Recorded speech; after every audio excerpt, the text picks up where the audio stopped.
Ready? Play.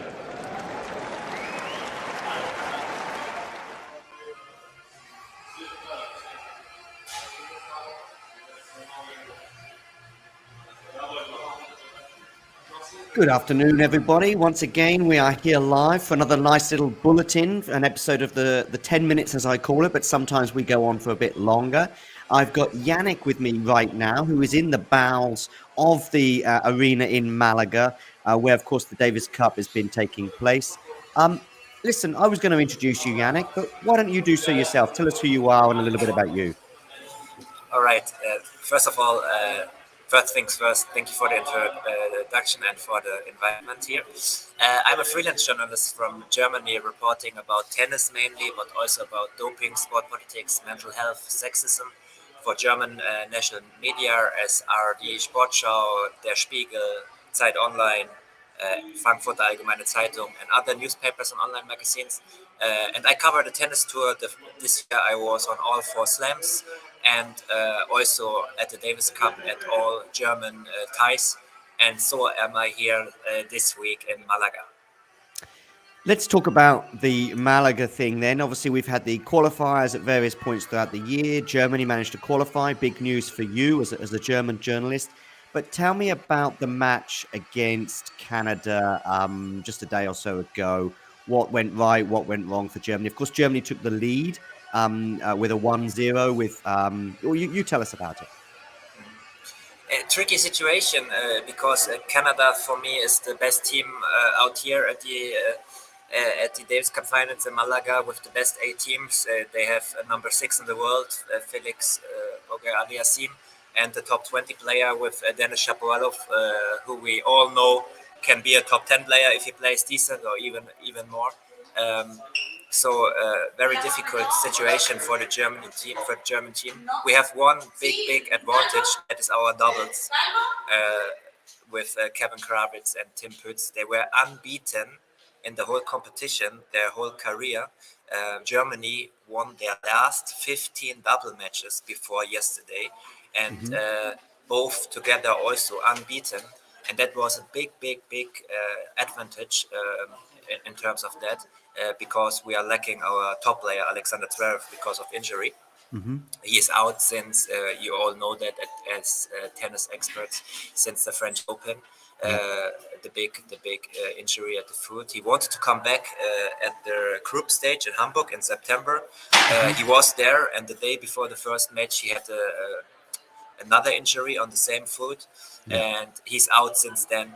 So this was a thing, and as you all know, we lost the doubles yesterday. Felix Denis Shapovalov made up for his singles loss in doubles together with Pospisil. Pospisil is a decent double player. He won Wimbledon back in the days with Jack Sock, so it was a good pair. And after the first set, they ran through the German pair. The returns were amazing, ridiculous good, and the German team didn't have a chance. And yeah, we lost. And heads up to Jan-Lennard Struff, who won the first match against Denis Shapovalov. He's a heck of a Davis Cup player. He's better in Davis Cup than on the regular tour. He's 12-8. In singles, and now he's 13-8, and one of his biggest wins for sure in the competition against Denis Shapovalov. I read a stat, but I don't know. I couldn't confirm it. I read a stat on Twitter that Denis Shapovalov lost the last 7 tiebreaks in the third set in a row. Yep. Yeah. So, I read something similar. So yeah, crazy match. But the Germans, they did what they could do, and they did everything in their favor to come to the doubles, and then they were the favorite and they lost. So tough match. Yeah. I mean, does that make it more painful, the fact that you kind of did the hard work, or you think, with Struff winning that match, suddenly you're in with a really good chance of beating the favorites, 100%. Canada are the favorites. But of course, as you said, maybe you would fancy your chances in the doubles. So let's talk about Pospisil and Shapovalov. Yeah. How good were they in the closing stages of that match? Brutal good. I mean, Kravitz and Pütz, they are known for being clutch. being very good. I don't know if you guys know that they will compete together next year also on the ATP tour. Kravitz is separated from Andreas Mies, with whom he won the French Open twice, and have been together 5 years. One season where Mies was injured, but all about they came up together, and it was a big news in the German tennis bubble that they will separate, but for the right reasons, because Pütz and Kravitz played together in the Davis Cup since 21 and were unbeaten. And also yesterday in the first set, Pospisil and Shapovalov, they had no chance in the first set. And we're talking about Shapovalov, who is also playing doubles with Bobana on a regular basis, and Pospisil, who has won a slam in doubles. So very decent double players, not single players who can't handle the double pressure. But then Michael Coleman, the German captain, he was telling me in the press conference that in the second set they lost momentum direct from the start with a quick break that he said, quote, can happen but shouldn't happen, and then they lost completely the confidence and the being aware of that they are unbeaten and that everything is good, that they are leading a set, and the two Canadians, they went for it. And as I told in the start of our talk, the returns, man, unbelievable. In the third set, they braked both of the German players, and also when they are winning for the match, the last game, they break them again, so that they didn't have to serve. Amazing clutch play, and for me, not because I'm German, but in general, Pütz and Kravitz are one of the best doubles in the world, man. So amazing play from the Canada team, and well done, and that's why it's well deserved that they won. Sure. Listen, the cup or the tournament hasn't been without a bit of controversy, particularly yesterday with this result here, Italy beating the USA 2-1. But that's not the controversial element, is it, Yannick? What has been the talk of the town in terms of this particular match between Italy and the US? So we didn't talk about it before our talk, but I think you mean the doubles controversy. Exactly. Yeah.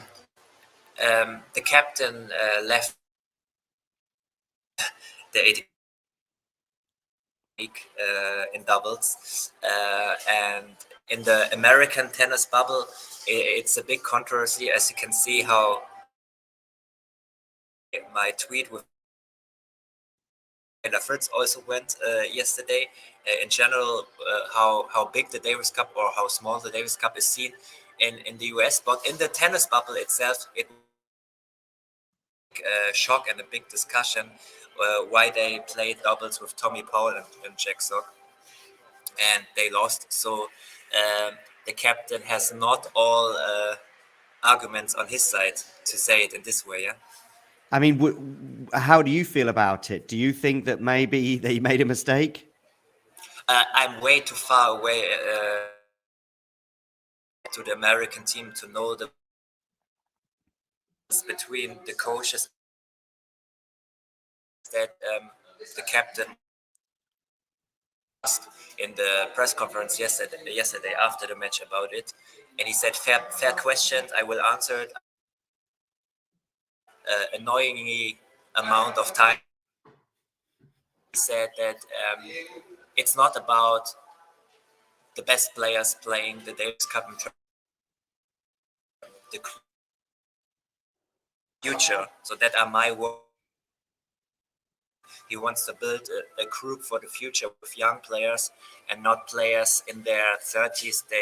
That only can play maybe for a few years. But of course, we all know that double players can play a bit longer than single players on a very high level. So, yeah, difficult. And you just saw we just saw the tweet from Mr. Ram.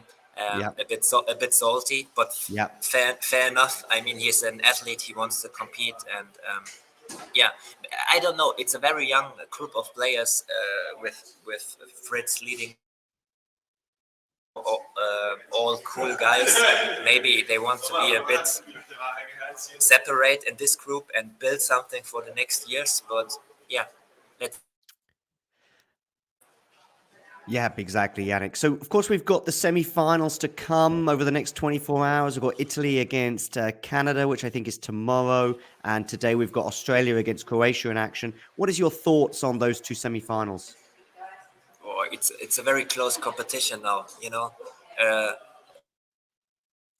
are very close. I think today Croatia is a bit more constant in terms of ranking positions with Choric and Cilic. Yeah. Choric came back this year, winning a. I don't know for how long, and for the team played amazing Davis Cup ties in the past, and also the doubles is very strong. And today Kokinakis is. Ah, By the way, right now, I'm here. By the way, you see people passing by inside the arena, and 100 meters. I just went out the media room because it was too loud and people are writing there, and I didn't want to annoy them. But if you go straight 150 meters there, you come to the center court, and Kokin was left out. Um, the first tie, a bit surprisingly, and I think okay. this could be to make it a bit closer, because we all know how good Kokinakis can play when he's at 100%. But if he is at 100% and if he can deliver, it's Asia a bit in favor, Canada a bit in favor in terms of rankings, but Italy yesterday 500, 600. We're here in the arena, although we are in Malaga. So a few federations they organize trips for fans, and we know that nations like Italy or Netherlands are a bit more excited to travel for sport events. Like for example, the German side, we didn't have many fans yesterday here. We're not so enthusiastic when it comes to sports outside football, at least.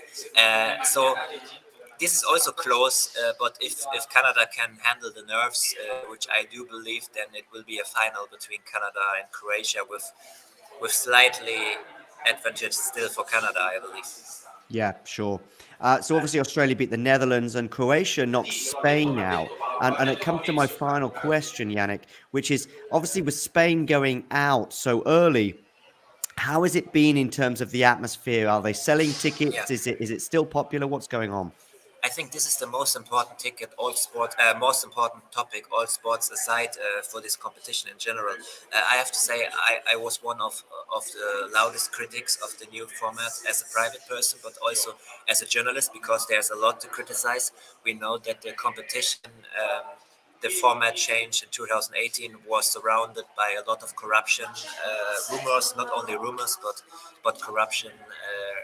We know that the Ukrainian tennis president was offered money to vote in the right direction. We know that Great Britain changed their mind last second, and so the whole thing with the format change could happen. This is now 4 years ago, and we had format change since then. I have to say, credits to Cosmos. They did a few good things here. Malaga is a sport enthusiastic city. They made a lot of advertisement throughout the city. No match was less than 80% of capacity. So even the matches without Spain, I said the Netherlands match, for example, with 600 Dutch fans making home Hmm. atmosphere was very good. They have very professional social media accounts here. They do all the right things that they can influence in a way. But still, we have the problem with the home and away tie. Now that Spain is out, there are a few less people here. Um, Yesterday, the deciding doubles between Canada and Germany, it was after 10 p.m. A lot of people left because they have to work in Spain, obviously, and it was not their home country.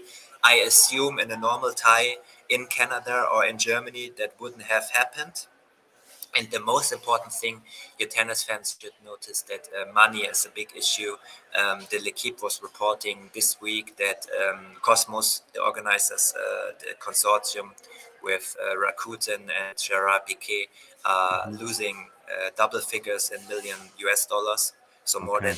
more than 10 million. And they, with all the good things I said here, credits for this, but they still losing money. They still lacking finding ways to make decent money to make it profitable for Cosmos and the ITF as well.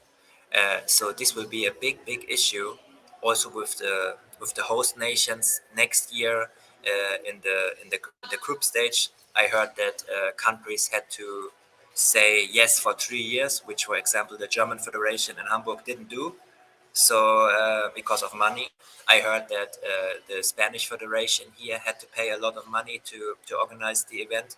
So a lot of questions and questionable things happen still. But I have to admit, a lot of good things happen here. But I'm still for the old format with the home and away ties.